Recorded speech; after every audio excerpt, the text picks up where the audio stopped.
Tiger Talks, Unlocking Success, Navigating Core Class Requirements. Our Tiger Talk session is an opportunity for us to engage with students that are interested in Morehouse, to prospective counselors and parents who desire to hear more and to learn about Morehouse, to learn about the amazingness, and to really bring some of our intricate processes to you. And so in this amazing edition that we have today, this is entitled Tiger Talks Unlocking Success. And we're going to talk about navigating the core class requirements. And so I myself am Michael Gum. I serve as the Director of Admissions for Morehouse College.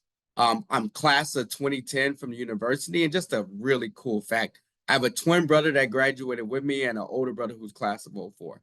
So I knew I was coming to Morehouse. Hopefully you're choosing to come to Morehouse because that's the best decision in the world. But I am joined with a Spelman Knight, a mentor, a colleague, a mentor to many who has been with the university. That is Dr. Adria Welcher. She serves as the Director of General Education, Associate Professor, and Chair of the Sociology Department. And so without further ado, Dr. Welcher, I would like to bring you on. And I know you graduated Spelman, which is phenomenal. And I know you have a son that goes to Morehouse. So we'd love to hear from you. Well, good evening, everyone. And thank you so much for that very gracious introduction. I am, as has been said, Dr. Adria Welcher. This is my 9th year at Morehouse, but I feel like it's been a homecoming because I am a very proud Spelman alumna, a little bit older than Mr. Gum there. I'm class of 99. I'm married to a Morehouse man, happen to be the mother of 4. One is a first year at Morehouse. I have a daughter at Spelman, and another son who finished Howard. So very, very grateful. And then there's a little one who's still keeping me young and vibrant. I am very, very excited to share with you some things that I think make Morehouse really, really unique. Often when it comes time to decide where to go to college, you want to figure out, well, what is it about this place that makes it special and makes it unique? And one thing that I can guarantee you won't find anywhere else is a core curriculum like we offer at Morehouse. Awesome. And so when we get into the topics covered in this session, Dr. Welcher is going to be talking in detail about our general education at Morehouse. So what is the Gen Ed classes? She's going to get into the first year experience and what the expectations are in terms of a first year deciding to choose Morehouse and what you want to kind of be on the lookout for. She's going to talk about the core skills and then, of course, the thematic areas as well. So all of these are going to be major components that you all need to go ahead at this time, get your pen and paper, or if you take notes on your laptop, like Dr. Welcher is a professor, so you're also engaged in that way as well, and a chair of the Department of Sociology. So it's an amazing opportunity to have her on this platform as we begin.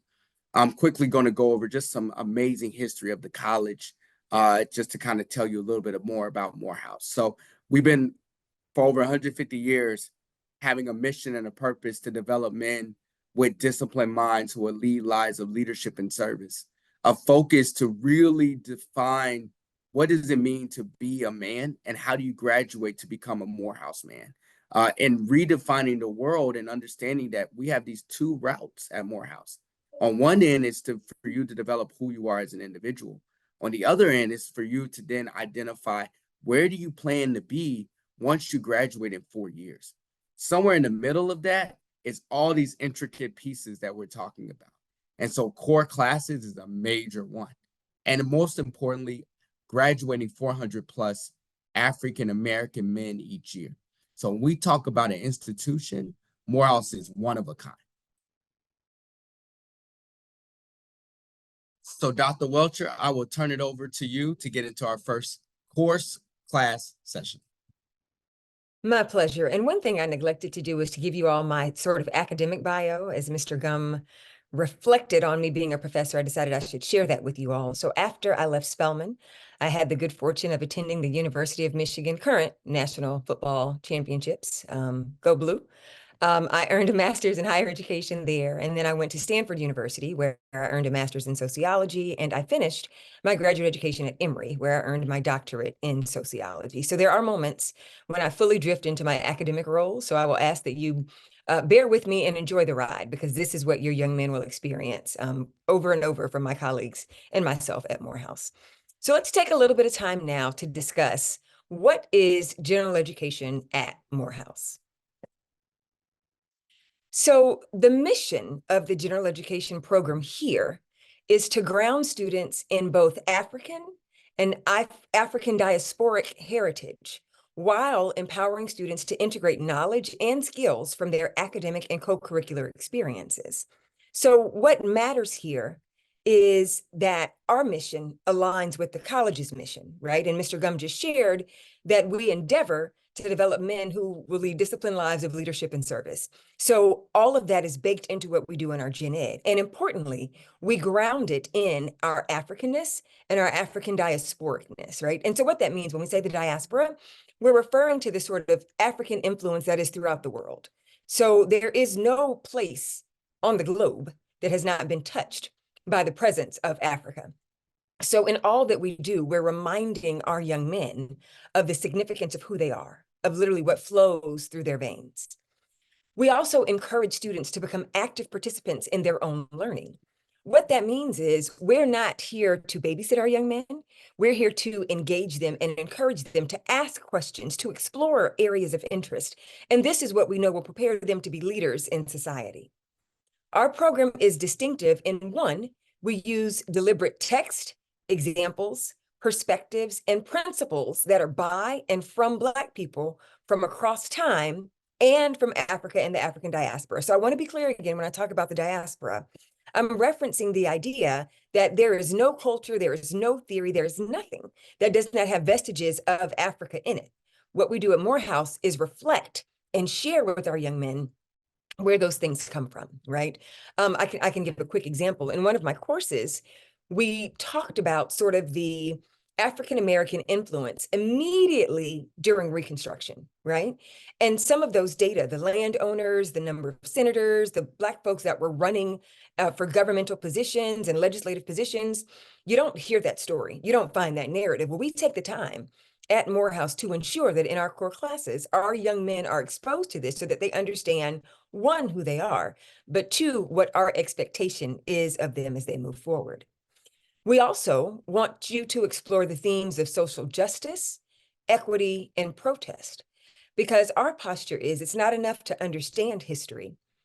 It's a requirement that we're a part of making and creating history. So as we look at our society now, there are countless arenas wherein we can engage in social justice inquiry, right? In advancing equity and protest, right? And we talk about different types of protest, how that has looked historically, how it looks today, and what it might look like tomorrow. It's critically important that our young men demonstrate breadth of learning and develop critical intellectual skills. So often in our primary and secondary education, what our young men experience is what we refer to as sort of regurgitating information, right? You're given something to study, then you're assessed on that information. And the better that you're able to tell me what I told you as the instructor, the better your grades are. It's our goal for our students to see how various pieces connect, right? So how something that you do in a philosophy class might match what's happening in your math class, right? And how that math class can then inform you in a physical education course, right? So this breadth of learning is that there's a wide swath, if you will. So imagine a paintbrush, right? We want our young men to have experienced all sorts of pieces to learning so that then they're able to become critical intellectuals because they see all the pieces, they see how all these things match and come together, right?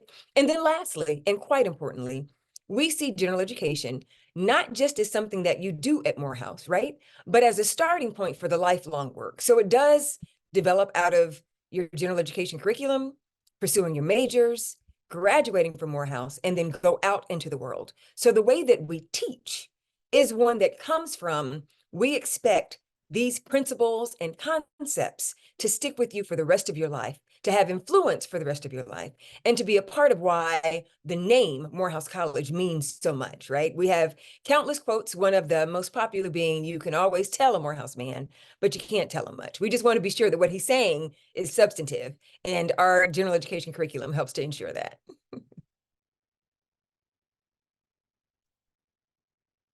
So we have what we refer to as learning outcomes for our general education program. And these 6 principles are what we expect our students to be able to demonstrate at the end of their general education courses, right? So first is we want our young men to demonstrate integrative learning in Black life, history, and culture. So again, this relates to our African and African diasporic heritage that we embed throughout the curriculum. I'll have an opportunity a little bit later in the presentation to talk about our first year experience courses, where we highlight the notion of Black life history and culture. But again, it's critically important that our students are able to see the role of Blackness across the board in all that they understand. They need to be able to communicate effectively. That's one of our core skills. So we see this, and I'll talk about each of these more in depth. So I'm not going to spend a lot of time with each one, but to communicate effectively. And that's across the board in numerous ways, with writing not being the least of those, right? We value our King legacy at Morehouse. And so we want to help our young men to practice ethical leadership and global citizenship. Our responsibility doesn't stop or start with just us, right? We are connected to both our history, our present, and our future. So how do we lead in a way that is ethical? And how do we unite and reflect the interest and needs of a broader global constituency? Our students need to be able to identify, explore, and solve problems. And so we see a lot of this in our science courses. We'll talk about it again more in depth. But when you see something, we need you to be able to assess it, right? Be able to name it, figure out what it is, and then come up with solutions. And the solutions is how we make impact in the future. Again, it's critically important that our students are able to express and demonstrate a breadth and integration of learning. So how all these pieces fit together. I know in many institutions, students feel that Gen Ed is just Gen Ed, like it doesn't relate to anything, it's just stuff that I have to do. Our Gen Ed should connect in numerous ways across the curriculum. And then lastly, and quite importantly, our students have the opportunity through our general education courses to engage identity and equity. I've referenced equity a little bit earlier, and I've talked about identity broadly, but the idea of understanding their personhood, right? That is something that you get uniquely at Morehouse. And I've had students to say this, and I'm sure that you have had the opportunity to at least hear it from students, from alum. But the idea is when you're at Morehouse, you're not just the smart Black guy, right? You're able to be you. And in being you, you're able to figure out all these other beautiful pieces about your identity and your personhood. And so it is our pleasure and our joy to help our young men be able to engage who they are on multiple levels, right? Not just looking at their race and gender, which we know are broadly defined, right? But understanding who they are at their core. How do we fight for equitable outcomes? And then what does that mean in their life course? So our outcomes that I just went over are achieved through 3 overlapping categories. So the first are core skills, and we'll talk about what those are in the next few slides. And then our thematic areas, the themes that we feel are critical for our young men to embrace that we've just covered. And then lastly, and importantly, our first year experience. So let's get into it. All right, our core skills. So our core skills begin with communicating effectively, right? And the way that we do this is through, and there are going to be a few slides. So this is the lot. This is where the professor clicks in. So y'all just bear with me, get your notes out, right? With English, it is critically important, especially in our text, short change, 8-second TikTok world, right? And this is where I start showing my age, right? All the things that our kids do. When my children text me, I'm like, this is not a word. How am I supposed to put together these letters and numbers to understand what you're saying? So at Morehouse, it's still important that our students are able to communicate clearly and effectively through writing, right? So in our English courses, students learn about research tools in writing. They're able to integrate materials, ideas, and text from the African diaspora into their writing, and they're able to critically analyze problems through writing. So, and this is accomplished through a series of English courses that are required for our students. So students can either take English 101 and 102, or English 103, and that's assessed per assessments when they come into the college. Likewise, modern foreign language. I've already expressed the importance of being global citizens. So we educate a population who understands foreign language and its cultural relevance, right? So learning a foreign language is critical to our mission in developing global citizens, right? And as you see, there are options for our students. The requirement is that they must complete a modern foreign language course. And actually, I need to update this because the name, the discipline has changed, and I've forgotten what it's changed to. So you all forgive me for that. But we don't call it modern foreign language anymore. We broadened it. But they have to complete up to a 201 course. So depending on where they test into in their placement, they could start at 101, and then they'd be required to take 101, 102, and 201. If they test in at 102, then it's just 102 and 201. If they test in higher than 201, it's still a requirement for us that they take a higher level course in a language, because it's as it is, excuse me, as important to learn the language. We also want you to understand something about the culture that surrounds that language. So it's not just being able to speak in Spanish, but understanding some other things about potentially this Mexican experience or this Guatemalan experience, right? And as you see, we offer Chinese, Spanish, Portuguese, French, and German here at Morehouse, and our students are also able to take Japanese and Latin at Spelman College. So that's another wonderful benefit of being at Morehouse, is that we get to benefit from being a member of the Atlanta University Center. And several of our students do take courses at Spelman as well as at Clark Atlanta University. Mathematical and quantitative literacy. Is this communicating effectively? Absolutely. One thing that I consistently remind students of is that the way that news is often presented to us is in numbers, right? It's statistics, it's percentages. We want our students to be able to communicate concisely and coherently when they see these numbers, to be able to ask tough questions, to be able to analyze the information that is given to them, right? To be able to estimate, deduce, and infer quantitative conclusions. Now, certainly, for our students who are in our STEM areas or in our business areas, they use math and quantitative literacy much more frequently than perhaps some of our more social sciencey students. But we all have to be able to communicate with numbers and through numbers, right? So quantitative literacy is critically important. And I can't stress enough, particularly I went and voted today. I think I voted sticker off, but I went and voted today. So even as we're looking at the numbers of, the results of the primary and all these pieces, our students need to be able to look at those, evaluate them, analyze them, and ask the key questions that will matter in terms of impacting the future, right? So for this requirement, our students have to complete 3 credit hours, which is generally one course. The important piece is 3 credit hours, though, because some of our mathematics courses are not 3 credit hours, right? So they have to complete 3 credit hours above College Algebra 1. Again, for our business majors and our STEM majors, that is a non-issue, and many of them test into College Algebra 1 or higher. But for many of our non-mathematics-based majors, they may test into College Algebra, but then they have to take another math class that's above that. And then quite importantly is health and wellness. And I can't stress this one enough, particularly as we engage Black men in their mental health and understanding what wellness is. We endeavor to ensure that students understand what it means to be in good health. This is not that I can go out here and ball on the court every day. That's a part of it, but that's not all of it, right? That our young men know how to be in good health and how to engage in practices that ensure personal wellness. So for this requirement, our students have to complete 2 courses, right? One is a physical activity course. So that could be swimming, it could be basketball, it could be weightlifting, right? There are those courses. But there's also a uniquely Morehouse course that we refer to as Wellness for Life. And that applies the 7 dimensions of wellness, and you see them on the slide. That's our physical health, our spiritual health, intellectual, emotional, environmental, occupational, and social health, right? And we require our young men to take a course that explores these notions of wellness. So at some point in their lives, our young men are understanding my friendships matter for my wellness.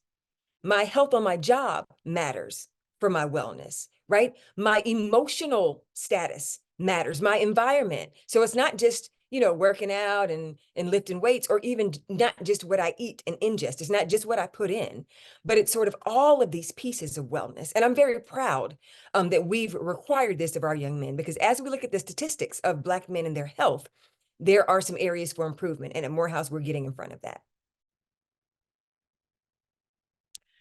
So now we're moving to our thematic areas. So we covered our core skills, right? And we went through all of those pieces. And so those are required for our young men. And I've covered which courses include those. So now here's the fun part. We're getting into our thematic areas. So we have 4 thematic areas: arts and literature, ideas and ethics, society and culture, and scientific discovery. So in each of these 4 areas, we have a series of courses as well as a set of learning outcomes that aligns with each of them. And remember, if you go back to our general education goals, our outcomes, each of these will hit some of those. You saw the ones that core skills hit. So each of these will hit some of those. So we will begin with arts and literature. We endeavor for our students to be able to communicate effectively about the arts and literature. We want them to speak intelligently about artistic, cultural, and literary traditions and movements, to understand theses and the context of creative production, right? Also to understand the principles of storytelling and artistic composition, and to be able to critique various modes of human creative expression. So for this requirement, students are required to take 1 course, and you see the list of courses here. And what is one of the things, there are several things, but one of the things that's unique about our general education requirement is that they're not course-based, they're outcomes-based. So you see, we do have art courses to meet the arts and literature requirement. We have English courses, but we also have a Spanish course that meets our arts and literature requirement. We have a psychology course that meets our arts and literature requirement. So it's about the outcomes that are coming out of the class, not just sort of what area the class is in. So it's a very integrative general education experience. So our students can take a course on Introduction to Church Music, and they're able then to articulate and understand the history of Black church music, where that comes from, our roles in it. It's linked to our African heritage, as well as where it's headed in the future. So this is our arts and literature thematic area. Our next thematic area is ideas and ethics. In ideas and ethics, we want our students to be able to communicate effectively and accurately about models of social responsibility, justice, and ethical leadership. And then you can see some of the other outcomes, but I just want to sit here for a second. Again, as I reflect on voting today, and I did watch some of the hearings for President Biden, it is just so critical that our young people understand the world that they're in now. And it looks different from the world that I came up as a kid of the 90s, right? I was in college in the 90s. It's different for my parents who were in college in the 70s, right? What these young people are experiencing in the world and in society is unlike something that we've seen before.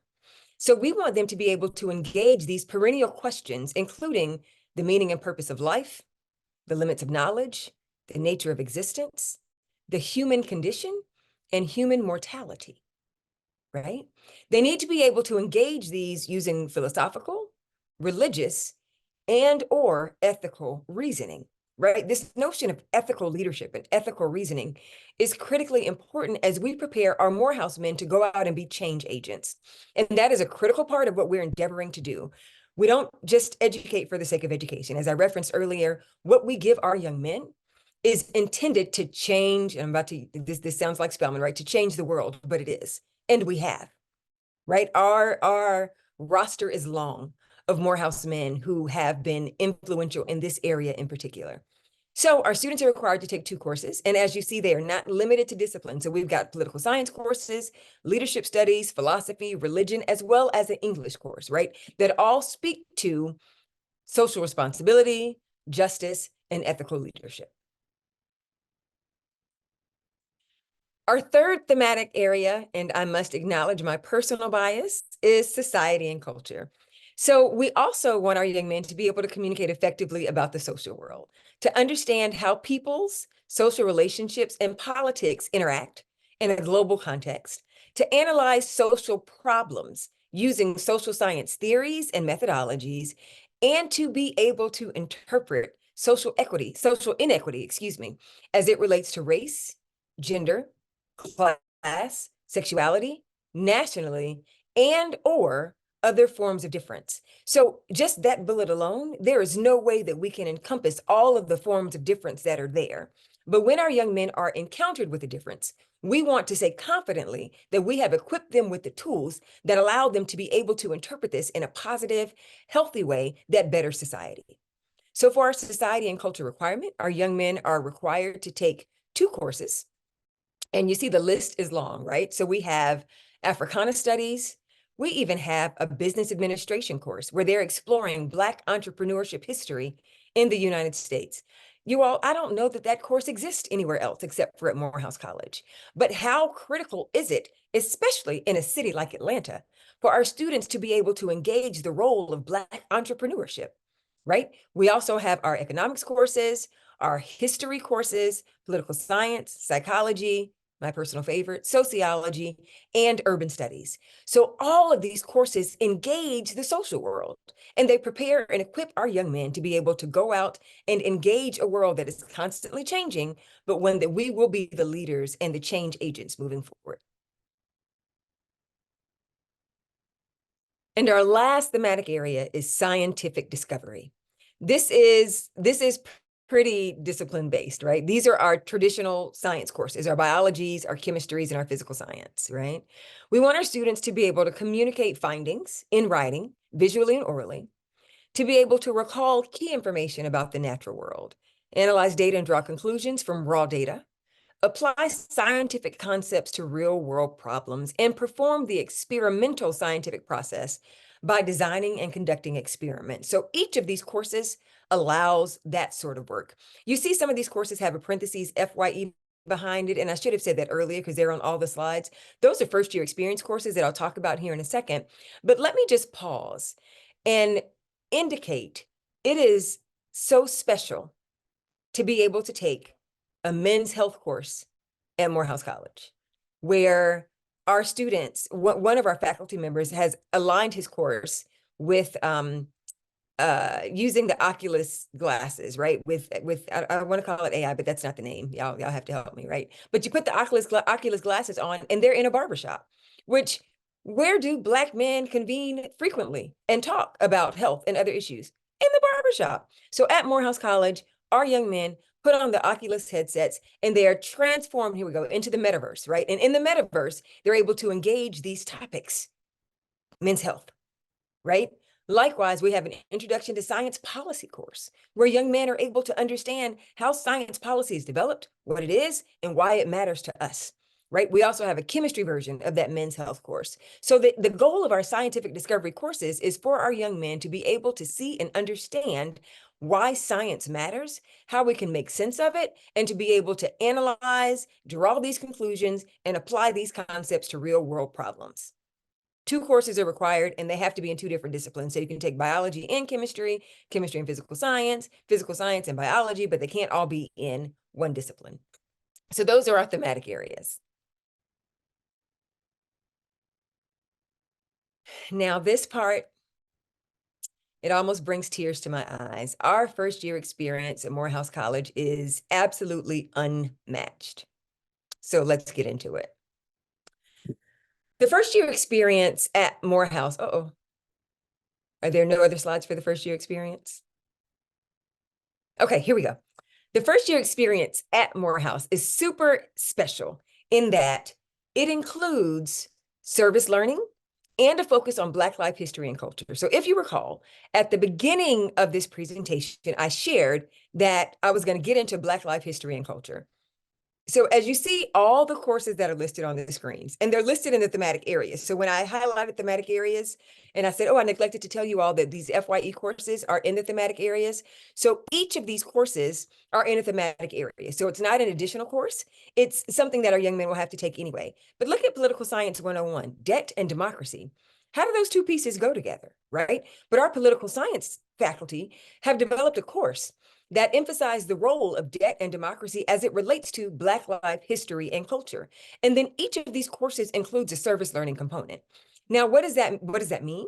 Service learning is broadly defined. So it could be an ongoing community service project, but I want to be very clear. Service learning is not a one-off event. It's not like, okay, team, we're going to go to the soup kitchen today and serve the unhoused in Atlanta. That is not what service learning is. Service learning is embedded into the curriculum. So it's as much a part of the syllabus as the exams, as the courses as the texts you have to read, right? It is a part of the course. So in each of these courses, our students get to engage Black life history and culture as it relates to those four thematic areas we just talked about, and they get to do service learning. I just want to give an example of Blacks in Wonderland. So what I did not know is that there's an entire set of literature about Black fantasy right there. I knew about the cartoons. I mean, I have sons, so I got into the Avengers and Marvel Universe and Marvel versus DC and all that kind of stuff. But there's a whole set of text about Black fantasy. And so one of our fantabulous English faculty developed a course called Blacks in Wonderland.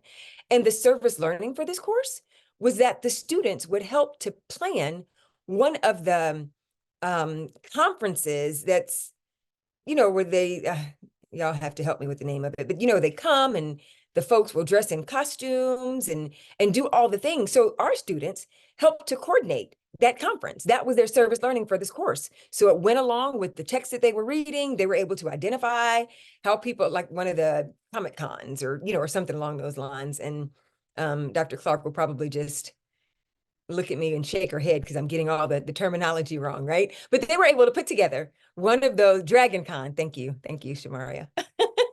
Put together Dragon Con, right? And that would help our students to see the role of Black folks in fantasy. Because I know when I was growing up, there was no role of Black folks in fantasy. The literature existed, right? I just didn't know. Right. And it's deeper and bigger than like Octavia Butler. So there's so much there. And our faculty have just been skillful and masterful in putting all of these courses together, the first year experience that focuses on service learning and Black life history and culture. I spoke about Black entrepreneurship. I spoke about men's health.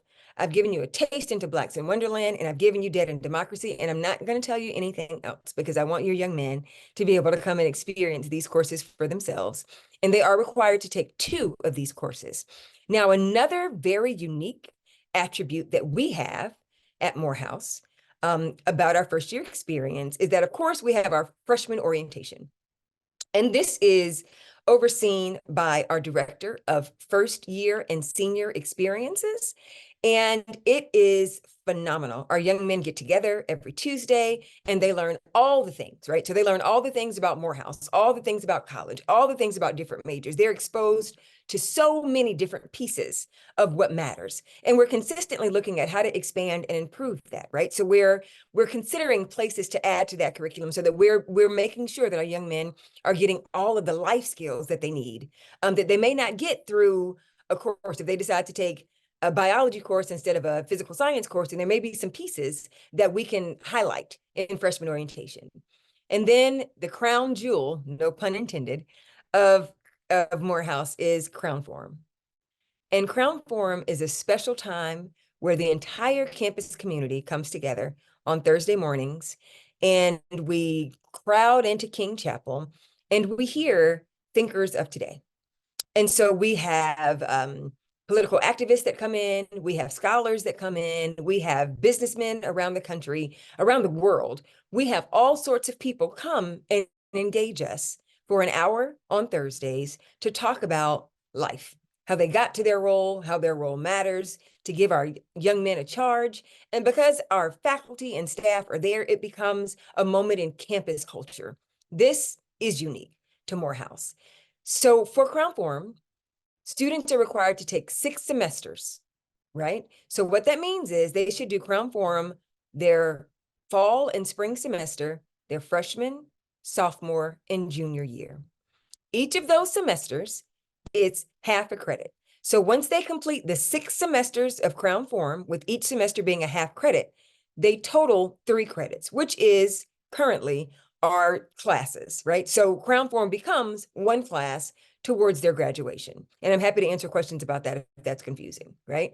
Now for transfer students, When transfer students transfer into Morehouse, they're required to take Crown Form every semester that they're enrolled, unless, of course, they're here longer than 6 semesters. If they're here 7 semesters, then they're Crown Form, then they no longer need to take Crown Form beyond the 6 semesters that are required for our first-time traditional first-year students. So this is our first-year experience. It is our bread and butter. We are so very proud and pleased with what we're able to offer our young men. And again, this is one of those pieces that is uniquely Morehouse. You don't get this combination of classes and Crown Form and engagement anywhere else. And so I think if we go back to the slide that preceded this, it's really important to understand that when we talk about all of these courses, our goal is for our young men to be successful. It is not our intent to have young men come to Morehouse and flounder or flop. That is not what we're endeavoring to do. We want to equip them with all the tools they need to be successful. And we understand that our students come with differing needs, right? So the FDASC is our Frederick Douglass Academic Success Center, and it offers tutoring, success skills workshops, as well as study halls. So when our students go to the Academic Success Center, they're able to sit in small pods to study. They're able to do group study. There are tables, computers. There are numerous spaces wherein they can get their work done, and there are professional staff who are able to assist them. We also offer online tutoring. So we meet our students where they are. So if there's a math question that you have at 2 o'clock in the morning, because for whatever reason, students are up at 2 o'clock in the morning when professional staff is asleep, you can log on to Blackboard and achieve the help that you need through tutoring. We also have the Writing Center. I shared earlier that one of our core skills was communicating effectively, and that we did that with the English language. And so our Writing Center, which is in Brawley 200 on our campus, is phenomenal. It's got professional writing tutors there, it's spaces, it's all the resources that you need. We try to provide as many points of support for our students as possible. So now I just want to summarize the Gen Ed.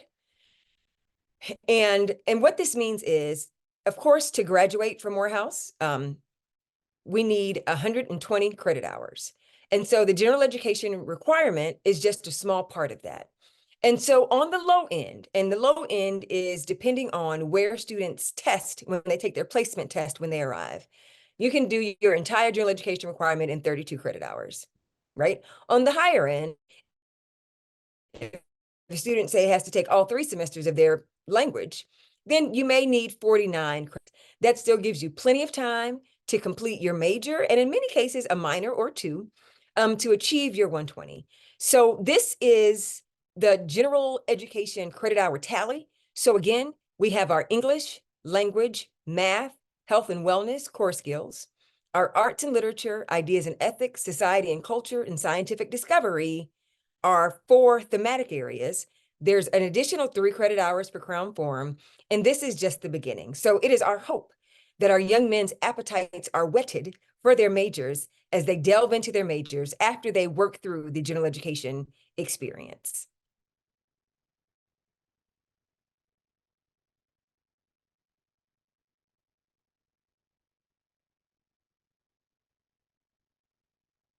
Man, I was sitting there thinking, and I actually took some notes. When you gave the reference of the Frederick Douglass Student Center, Dr. Welcher, I thought about the conceptualization when I was a student: without struggle, there's no progress, and how significant that is when you see that on the board right before you go into the Student Center. Those core classes you talked about, those successes, the ability to really engage and interact is so critical. So thank you so much for that information. This is our time for Q&A. So there is no wrong question, just the one that you don't ask is what I learned a long time ago. And so the first question that we have to really get things kicked off is stemming from an understanding of credit hours. Can you just kind of talk about the 120 credit hours that you need to graduate? And how do you know you're on track for that? Because I know placement exam matters. I know meeting with your advisor matters. Can you just kind of talk a little bit about that part? Absolutely, I would love to do that. So another thing that is not unique to Morehouse, but special about Morehouse is that we have professional advisors for your first 2 years or until you declare a major, and then we have faculty advisors. So this is a part of what I do every day. So to get out of Morehouse, there are a few requirements. So you have to have 120 credit hours, you have to have a 2.0, and you have to complete a major. So you can't just come and take classes and do all the things, right? It has to be 120 credit hours that is inclusive of completing the requirements of your major. So when we talk about credit hours, there is a number of credit hours assigned to each course, right? And that is based on the number of, not exactly contact hours, but partly the contact hours, and it's how we build our courses. So the average course is 3 credit hours. Many of our science courses that have a lab, those are 4 credit hours, because you have the lecture is your 3 credit hours, and then you have an additional lab. So that becomes 4 credit hours. So we have a wonderful tool that we use. It's referred to as a degree auditing tool called DegreeWorks. And our students are able to access DegreeWorks on their own, as well as sit down with their faculty. And when you look at DegreeWorks, it pulls up your general education requirements, as well as all of the requirements for your major, right? So once you declare your major, DegreeWorks aligns with that. And so you're able to keep on track with what you need by literally logging onto DegreeWorks and seeing where you are. And when things are complete, it puts a check. And when things are not complete, there's an open circle. So it's very easy to do. And of course, if you stay in touch with your advisor, and I always encourage students to meet with advisors multiple times throughout the semester, right? So meet at the beginning, meet just before midterms, because in some cases, things may not be going as well as you'd hoped. And it's worthwhile to have a conversation about whether you should stay in there and struggle, right? To quote our brother, Frederick Douglass, or whether we should figure out some other plans for you as it relates to finishing that course. And then, of course, near the end of the semester, as you prepare what you'll be taking for the next semester. So I hope that I've answered generally the notion of credit hours and how you're able to keep up with them. No, absolutely. Absolutely. And those credit hours are so critical. I remember like I had 118, I just need one more class, So I remember those moments like vividly. And when I think about just your major, your core classes that you wonderfully described, and how those successes of core are how to keep on track, and that you're the one keeping on track, right? Mom and dad's not there gonna, hold your hand through the process. It's about you going to that registrar's office and making it happen. So, you got to take ownership of your responsibility at this point. So we got a simple question. What's the average class size of the general education classes? So, what's capacity, and then kind of what are you typically seeing in every gen ed class? Yeah, so the gen ed classes range, right?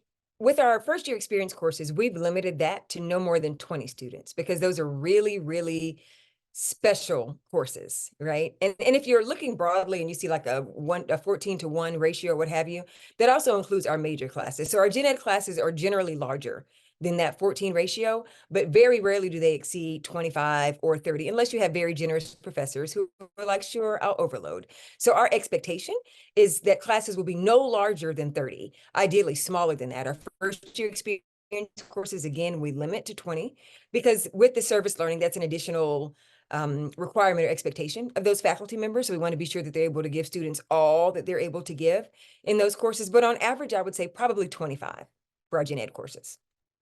Yep. And again, you're kind of keeping track of that as you kind of move along. Advising is such a critical part of everything. And I know when the students first year coming in, you kind of talked about this. They have to take that placement exam. In order to place appropriately. And I remember 101, 102, but it could be option for 103. Can you just kind of talk about that placement exam piece as well? Absolutely. So when students come in, our admissions and registrars team does a fantastic job. Registrars, or records and registration, I don't know which title it is. I call them all the R's, right? They do a masterful job of ensuring that they're aligning prior coursework with placement test. So many of our students are doing dual enrollment. They are doing AP courses. And so some of those, not all of them. So I want to caution you all to not assume that just because you took a dual enrollment class that you will be exempt from, say, English 101. You'll need to do a placement test for your foreign languages and for your maths. Your English is typically determined by your transcript. And if you choose to take the SAT or the ACT, I believe that's still an optional piece, right? If you choose It to, is. that is helpful in determining where you should place. So typically, the average student takes English 101 their fall semester freshman year and English 102 their spring semester freshman year. English 103 is considered one of our honors English courses. So students who are in the honors program or students who place outside of English 101 and 102 are able to take 103 for English. As I shared with foreign language, there is a 3-sequence course. And so depending on where you place, if you place into 102, then you have 2 semesters of foreign language to take, which if you remember that last slide that had the breakdown of the low end and the high end, then you would only have 6 of your credit hours that would count for foreign language. And then of course, if you are fluent and you test out of it, then you'll get to take a Spanish cinema course or something like that. That is higher. So the placement test, you will receive information about that once you're admitted to Morehouse. So the advising team, they're just outstanding. And they will email you and email you and email you. They will reach out to you to ensure that you have ample opportunities to take those placement exams prior to your arrival. The sooner you do that, the sooner they're able to build your schedule and get you in those courses that you need to get into. Awesome, awesome, awesome. Yeah, you exactly right. So taking the placement exams critical. I know AP courses, if you've done dual enrollment, we assess those requirements upon entry. And at that point, Dr. Welcher's sort of leadership in terms of what's expected on the faculty level of general ed kind of could be substituted based upon what credit hours are transferable, because not all credit hours are transferable. Which Right. brings up to this next question. Does Morehouse accept class credits from Athens Technical College, right? So that's a very direct one. And it kind of goes, I think, into the idea of accreditation, making sure that institution is fully accredited, making sure that that student made, I know, a C or better is typically what we look for. Is that right, Doc? That's correct. And let me also add, and this might make some of you a little frustrated, but remember I shared with you that our courses are based on learning outcomes, not just based on disciplines.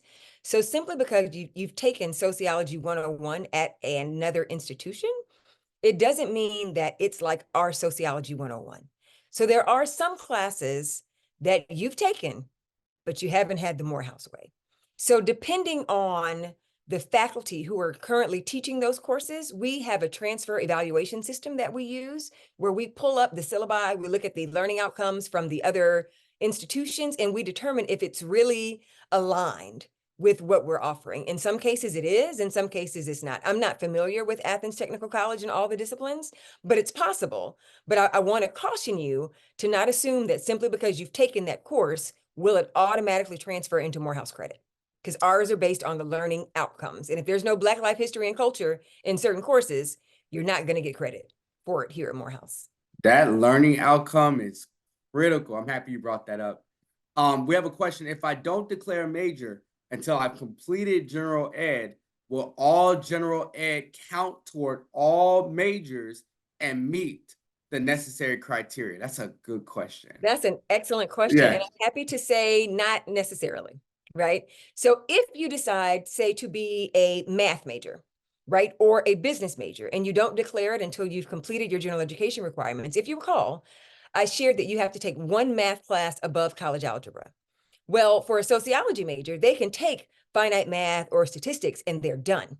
But if you decide to be a business major, you've got to get to business calculus, right? So you might need to take, after your college algebra, you may need to do trigonometry and then business calculus before you can get into micro or macroeconomics. So it's not ideal to wait. If you're leaning towards a science major or a business major, it's not ideal to wait until you've completed your gen ed to declare. Now, if you know, okay, I'm going to be on the humanities, social science, media, and art side of the house, then generally, yes, those requirements will be met. But for our science majors and our business majors, there is a little bit of difference in terms of particularly that math requirement. So we have to be very cautious with that. That's great. That's great. Does Morehouse offer official gap years that have outside commitments such as internships? So I'm thinking maybe that gap year of study abroad, maybe those internships that kind of come in between. I know the education program, they have some things like that as well. Doc, what's your take? Yeah, so I don't know that we would ever refer to it as an official gap year, right? Because when we typically hear gap year, we think that there's no learning happening. We do have, for example, we have an Institute for Comparative Labor Studies right now, and we have a student who's taking courses at NYU. And he went through the process to get the course equivalents for the classes here. So he's taken the courses at NYU, but those credits will count towards his degree.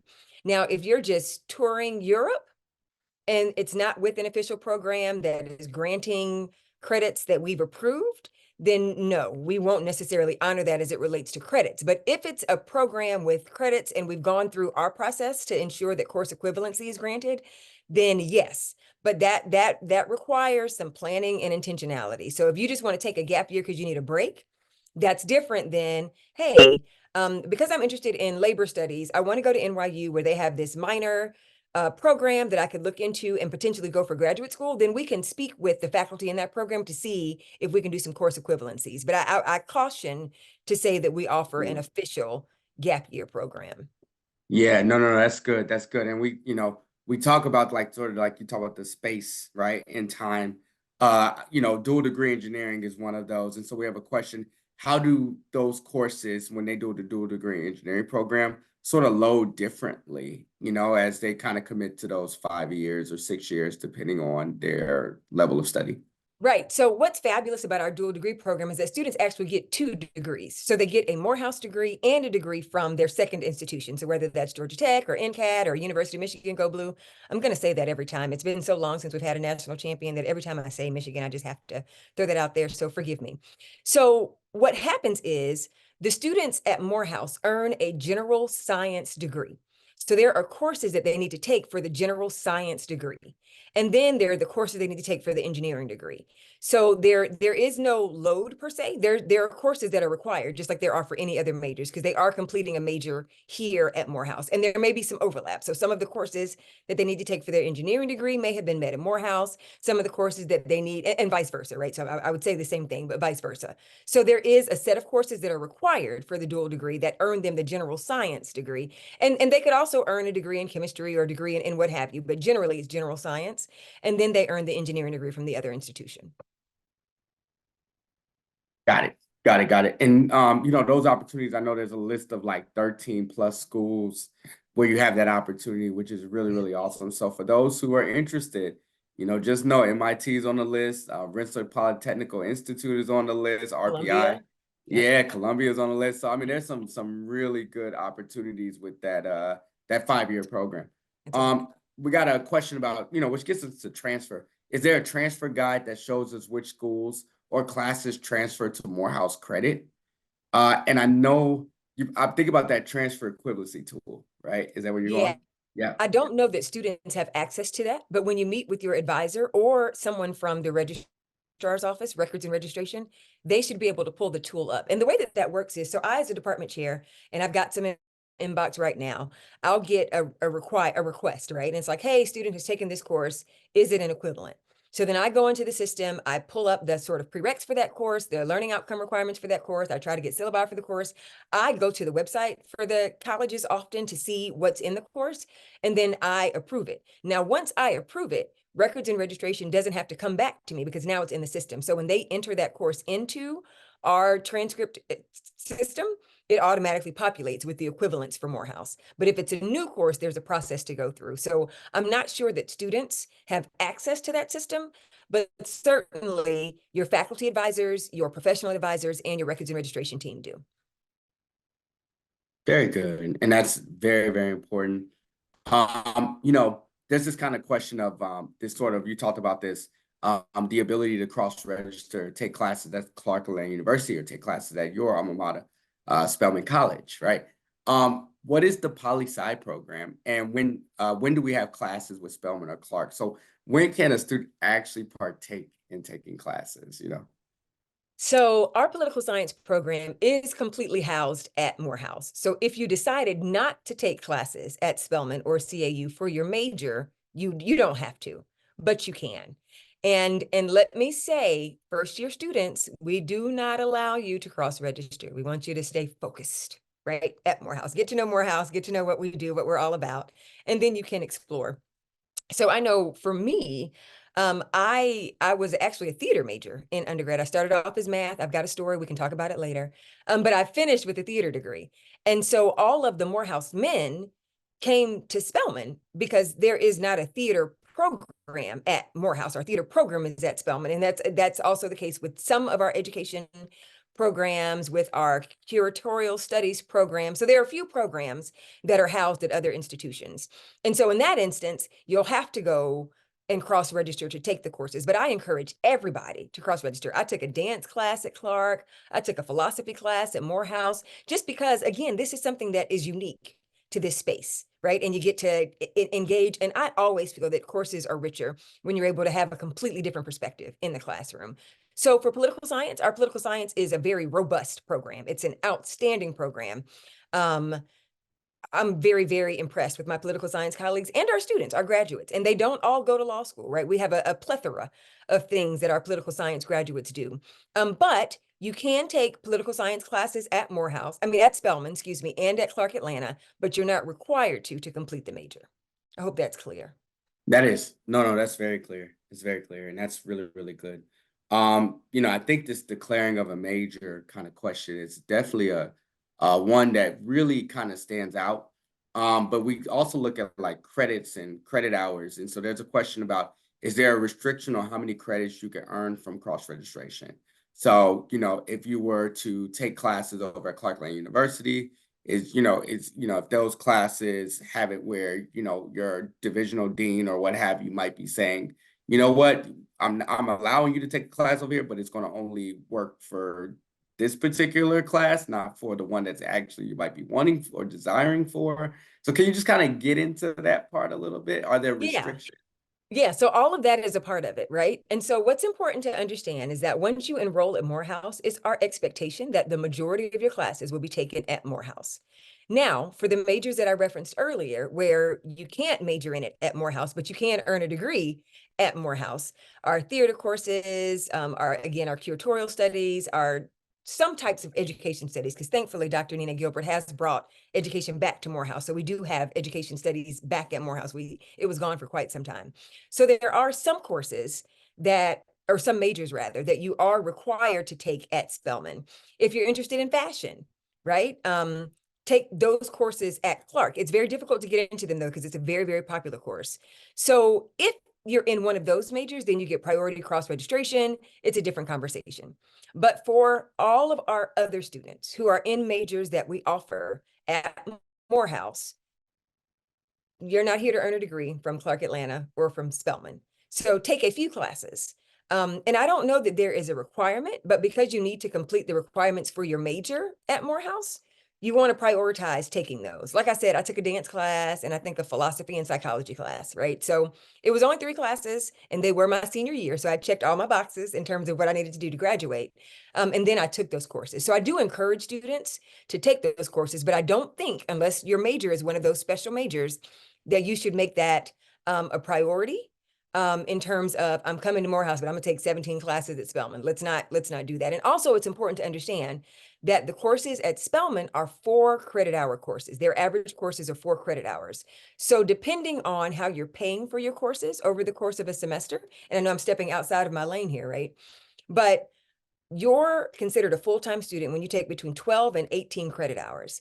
If, for example, you're taking 19 credit hours because you've decided to take a course at Spelman, you're going to have to pay for that additional credit hour, right? So that's something else to consider. Now, CAU's classes on average are 3 credits. They align with us, but Spelman is a little bit different. So these are all factors to consider, which is why I want to echo again what Mr. Gum said.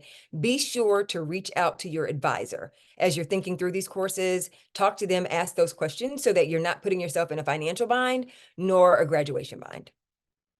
Yo, that's so critical. And I tell you, like we've been talking, Doc, it's important for you to own your process because a lot of times our students are not necessarily, on it. So that first year, you want to be on it. You want to come in and you want to, you don't want to wait and find yourself in a situation. And so speaking with your advisor, understanding your courses, I know the course catalog is something that's been sort of revamped. It was my thing back in 2010 where I had the little book, and I was scrolling through, making sure I had all my philosophy courses ready to go because I was not playing. So that's going to be very important. And so we have a couple amazing questions here. One is talking in terms of like this recording, will this be available? Yes, our OSMCA division and our team that's broadcasting this and allowing us to be on this format have the ability to actually resend this out. So we will be resending it out. And then another offsite question before I get to one directly to you, Doc, is a question sort of dealing with our admitted student day. I was definitely going to plug this in. Dr. Welcher has been on our panels, has been an intricate part of our programming. So we'll be calling on you, Doc, just to plug that in. I just want you to know. And so team and everyone on the call, admitted student day this year will be April 18th, 19th, and 20th. You can go ahead and register. We'll make sure we get that link in there for you all so you'll know exactly where to register. Kind of moving those two questions along, we're excited for all our students who desire to want to be in this space called Morehouse College. And so Tiger Talks allows for us to really do that. So this question is on foreign language. Is it required? And was that one semester required or a certain number of credits or other requirements in foreign language? So Doc, where you're talking about Spanish and you're talking about French and you're going into, I think they teach Japanese and we had a Mandarin Chinese program at Morehouse. Can you just talk about that foreign language a little bit?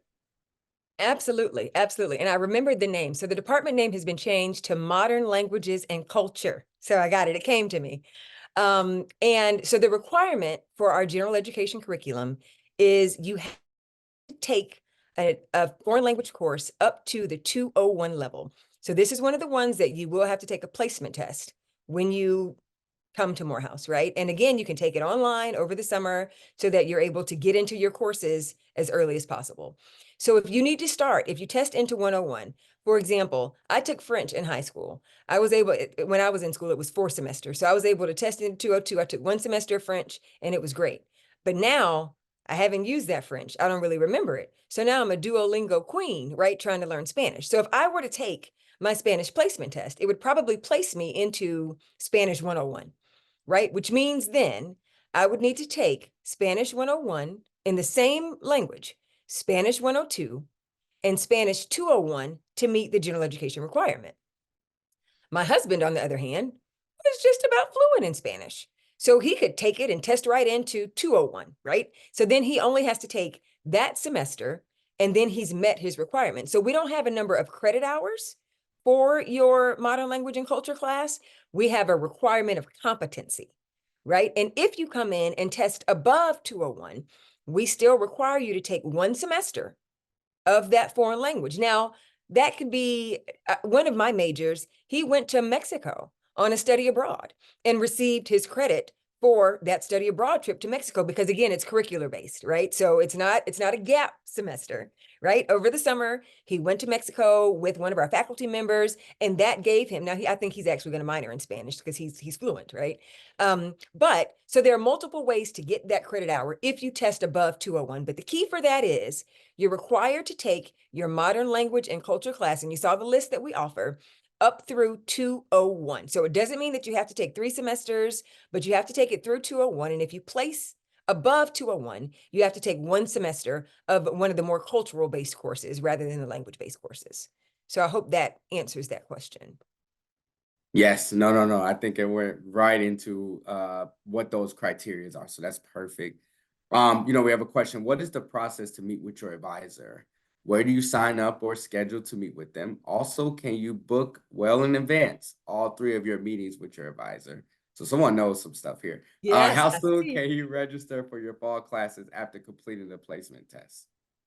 Okay, so and I'm not clear on all of these pieces because advising is a separate house, but I know because I have a freshman who just came through that the academic advisors will reach out to you. So if you're not checking your email, you may miss their communication.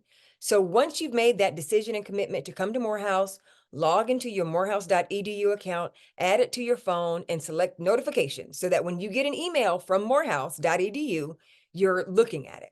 And so your academic advisor has sessions, and I believe I want to say they're in the month of May, either May or June, but they have group sessions where they bring you all together to answer all these sorts of questions. So again, once you've committed, made your payment, done all the things that you need to do to be officially a Morehouse student, you have an M number, log in, get your email address, and respond to those notifications. So you can sign up for these webinars, and your advisor then is available to you. So often advisors will have a calendar link that they send out. We certainly do it, and this is we, both faculty and professional advisors, we certainly do it when it's time to register for courses. So we're on spring break this week.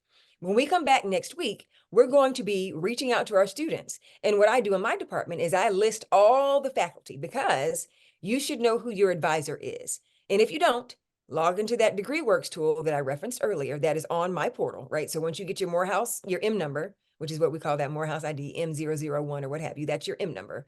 Once you get your M number, you log in, and in DegreeWorks, it will say who your advisor is. So you can either send an email to that advisor, or if you receive an email and it lists the different advisors, you can just click on whatever their preferred method is. At the bottom of my email, every email that I send, there's a link that says schedule a meeting with me.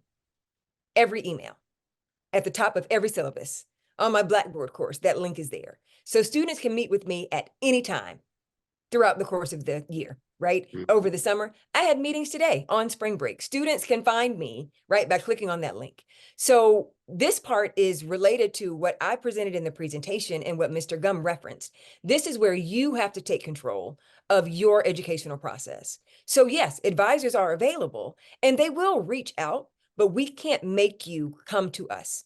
So as soon as you decide, hey, I'm coming to Morehouse, once you get that first email from our Morehouse advising team, and I want to say that they've got an acronym. I don't know, I'm just going to say Matt, Morehouse advising team. I'm sure there's another name. But I saw it, I was like, oh, that's really cute. What is that acronym? And it's our advising team. So they have newsletters that they send out. They're very communicative. So you respond to that, get to know your professional advisor because they have all the answers to all these things. They understand all the nuances of the general education curriculum and of your majors. And then once you get into your major and declare your major, develop that relationship with your faculty advisor such that when opportunities come up for internships, for scholarships, your name is at the forefront of our minds because we've been in communication with you, right? So for incoming students, look for that advising email. Once that advising email comes, follow up, and then just continue that practice throughout your matriculation at the college.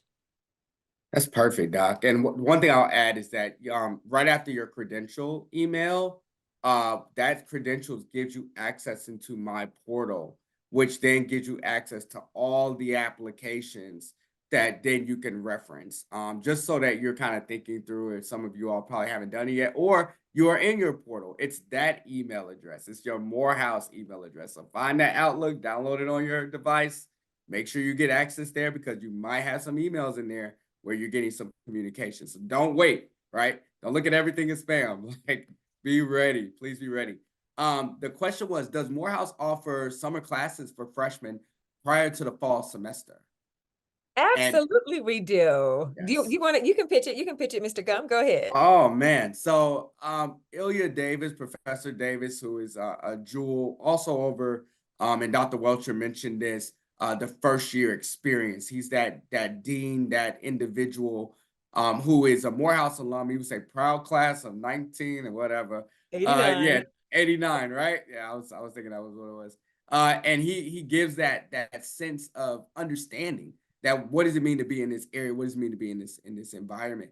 And so him as the individual that handles that pre-freshman summer program In the past was known as PSP. Now it's called the MAP program, which is Morehouse Morehouse Advancement and sort of placing for the summer programming. And so MAP is an accelerated program that allows for you to come up for the summer and to gain some experience before your actual experience. He'll be speaking for our admitted student day, so you'll be able to get some of those nuts and bolts that only Ilya Davis can give in the way that he gives it, right? And so it's a great opportunity to engage with faculty. And so this is, again, a plug for an admitted student day. Those dates, April 18th, 19th, and 20th. It's going to be crucial and critical that you all register for that event because that's where a lot of these questions you all have will be answered. And just like having divisional deans and departmental chairs like Dr. Welcher, you'll be engaged with a lot of those individuals to really get some of this key information that you're asking on this call. So again, this is really, really phenomenal. Dr. Welcher, I know we're kind of getting towards that end, but someone was asking, so the person followed up, can you let us know when the summer courses will actually start? She said, will we get more details in April? I certainly can. And if you actually log on to Morehouse's website and our academic calendar, our summer schedule is already there. So I believe it starts June 3rd. Is when our summer courses start. So I want to caution you. Now, I've taught at MAP ever since we started it. So you'll get to be in my class if you take a MAP class and are placed into sociology. And I have been so very impressed with our incoming first-year students. And one advantage about MAP, and then I'll answer the timeline question. One advantage about MAP is you're able to get full college credits when you enroll in the program. So you start your first semester over the summer. So you can come in with a 4.0 as opposed to a 0.0, which is somebody who hasn't taken any classes at Morehouse. So that's one of the advantages. Now you could also come in with less than a 4.0. I don't want to candy coat the rigor of our classes. Everybody that took my class did not earn an A. Right, but it does at least prepare you as to, okay, this is what Morehouse expects. So even if you get a B in the class, all right, I'm ready. I'm suited up, ready to move forward when you start in the fall with all of the other distractions that come from being in the AUC in person. So the summer schedule, I believe it starts June 3rd is the first day of class. And typically classes meet every day, right? So it's Monday through Friday. We get Juneteenth off and 4th of July off. And if I'm not mistaken, the last day of the summer session may be July 5th. But pull up our the Morehouse academic calendar. You can put it in Google and it'll pop up. And if you scroll down to summer, because the summer term is typically, it's actually considered a part of the 23-24 school year. So summer 24 is like the last semester of the 23-24 school year. So it's already posted on the website. And so you'll be able to see those dates. And so for those of you who are graduating, be mindful of commencement issues, be mindful of senior trips, because class will happen with or without you. And if you're on a cruise and you have bad Wi-Fi, you may miss what you need for class. So just be cautious. And I've had to work with students, and some it worked out better than others, but be cautious that this is the summer after your senior year. So be mindful of, okay, well, we were planning on taking a senior trip or a family vacation, June, whatever. Communicate with your faculty member, but be mindful that we get to determine how we assess that, because the class is the class, the terms are set at the beginning. It is online summer school, yes. Yes, it is. And we want to make mention that we have the academic calendar available in the chat as well. So by all means, click that link. It's a hypertext blue link. Make sure you click that and it'll give you, again, the academic calendar. So you'll know from fall to summer, what we have going on to make sure that you're ready. Because that MAP program, I can hear Professor Davis talking about it, Dr. Welcher, as you did. It's a chance also to save some money. And so that's a big plug coming in. It also gets you, like you said, acclimated with the university before even actually having to touch base to receive the distractions you're going to get, because you will have distractions. Which brings me to the focus of being well-balanced, right? So these 5 wells at Morehouse: well-read, well-spoken, well-traveled, well-dressed, and then I'll leave well-balanced, where you are constantly finding yourself trying to make the right call to figure out where your study habits and where's the best location to study while also trying to predetermine what it is that's necessary for you to do so you could do successfully well, right? It's not it's knowing when to go to Hump Wednesday and when not to. So That's right. parents, we're here, parents, we're here. Market Friday, it's knowing when to go and when not to, and it's knowing when to study and when you have that downtime. So it's really about prioritizing your work so that you're able to also have an amazing lived experience that we have of being a part of AUC, as Dr. Welcher mentioned, as well as being a part of Morehouse.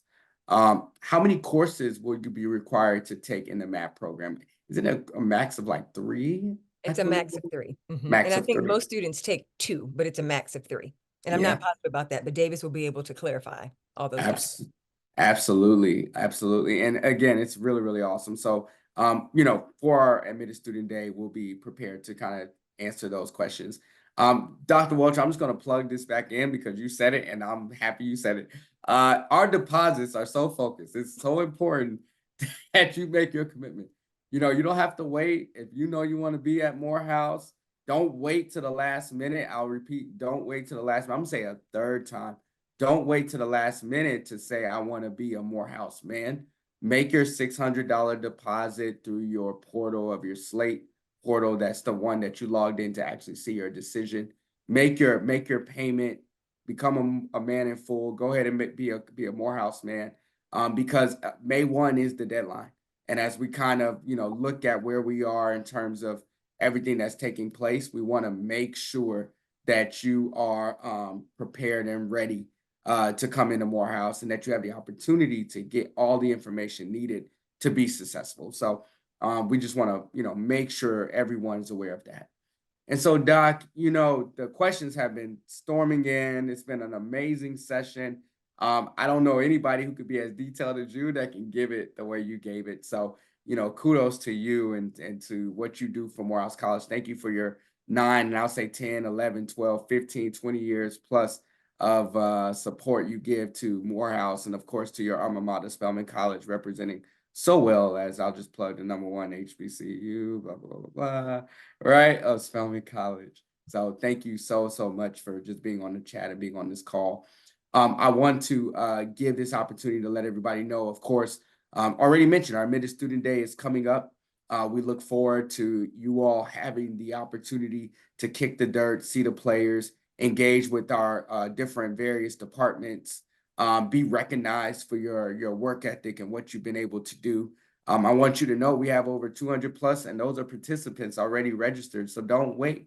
This is an opportunity for you to really see the campus and to engage with amazing faculty like Dr. Welcher and others. And so, we have a great program in store for you. So we can't wait to see you there. I also want to make sure that everyone knows about summer programming that's coming up. So, there's some amazing programs that if you go to our Morehouse website, I know that you all can kind of get some information there about some of the summer programs that we offer. And then, of course, be on the lookout for the MAP program under Professor Ilya Davis' leadership. Other things just to kind of keep in mind as we kind of wrap everything up is that, our decision deadline already May 1, be prepared to make your financial commitment, but also keep in mind that, we do understand the severity of the financial aid and the FAFSA status.